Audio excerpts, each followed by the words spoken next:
Hey guys, I wanted to show you how I've dialed in changing tubulars. So first thing I do is I cut the old tire off. So I just take a pair of I use wire cutters. Let's see, where are my wire cutters? Like this type, it's fairly sharp blade. Make sure you don't wreck the carbon rim, and just cut through and then start pulling it off, and make sure the tape doesn't separate from the back of the tire. So I've got the tape here. This is a Victoria tire. Just sort of make sure that you grab the tape and then it won't separate from the rubber as you pull it off. So what I do is I take a heat gun on low, leaving about 6 inches away. I use a metal spatula, and I, without getting the rim too hot, probably gets up to maybe 250, 300 Fahrenheit. It's not enough to wreck the or damage the carbon. Remember, this is a braking surface, so it gets reasonably warm braking. And I just, the spatula gets hot, and I slowly sort of work away at it, and it starts to soften. You can get it right down, so you don't have to use any solvent to try to clean the rim. You can get the whole rim done in about 10 minutes, and just occasionally wipe the spatula off on some paper towel. And once that's done, then I go through the process of using a little bit of acetone, and this is maybe pissing people off, but basically what I do is I get some acetone, a little bit of acetone on the brush, and then I put a little bit of the glue on, the mastic compound, and spread it on. So it goes on a little thinner than normal, and it's a lot easier to work with. Same thing here. And by the way, I tape the rim. I'll show you what I do over in the rim as well. But so I tape the tire on both sides. I do two passes of the solvent sort of assisted glue. So go around, let it dry a little bit, go around. So I got 2 coats, let it sit for several hours, if not overnight. And on the rim, kind of the same thing. So I'll tape the rim right up to the edge. I'll show you that in a bit. And then I don't have to be too careful. I'm trying not to get glue in the holes. And off you go. Zoom around the rim. Again, a little bit of solvent, a little bit of glue, work the glue, put a bit more solvent on. It's just way easier than trying to use the glue directly, and then the glue's like getting all over the place and it's getting stringy and spiderwebby. So everyone says, oh, you get, well, I'm not sure if everyone says it, but the people would probably say, no, you're weakening the tire. But I can tell you, trying to pull off a used tire, and putting another one on, there is no way. I've done this several times, like at least a dozen times, and you are not going to get this kind of adhesion problem, like any danger, because it sticks super hard. You have to yank and yank and yank to get the tire back off the rim later. So anyway, as I get this done, I'll give you guys updates, and then you can try this yourself if you want.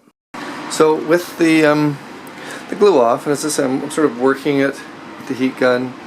There's a little bit of glue here and there, but you don't have to worry about it.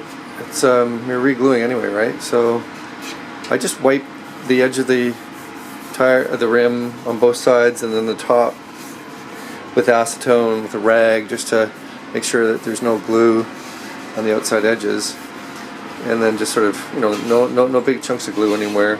Then I can mask it off, and then go ahead and re-glue it. And you've done the rim a few times. There's obviously lots of residual glue, so you don't need to glue it 5 times. Just 1 or 2 good coats, and then you're ready to put the tire back on.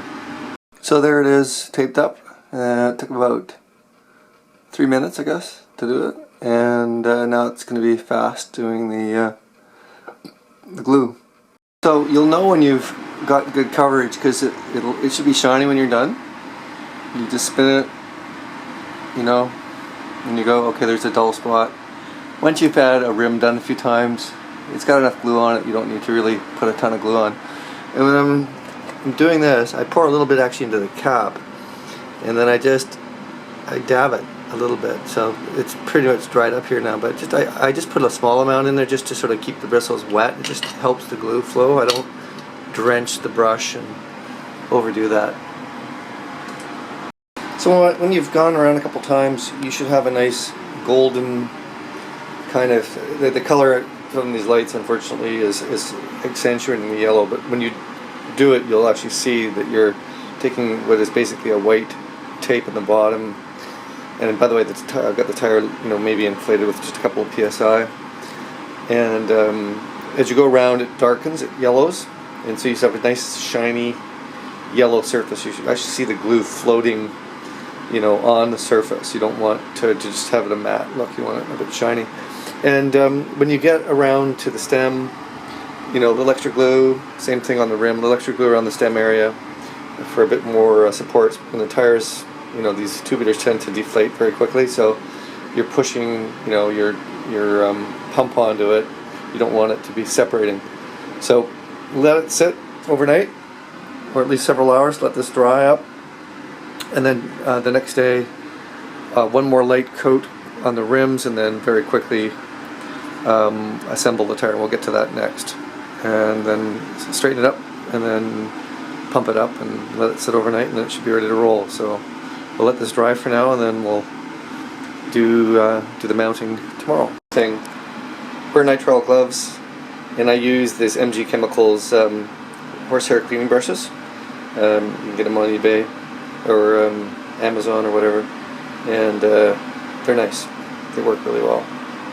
So I did a quick coat just on the rim, and then I pressed the stem through first, with this on the ground, and then stretching, pulling. You don't have to really stretch hard, but have the stem facing down like this. Get over on top of the tire and place it on here, and then stretched across the rim, get it down, and then try to make the white tape mark even.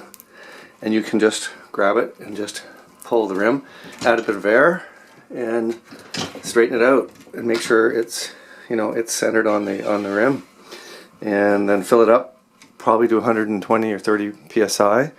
Let it sit overnight, and the glue will slowly dry, and should be ready to ride in the morning.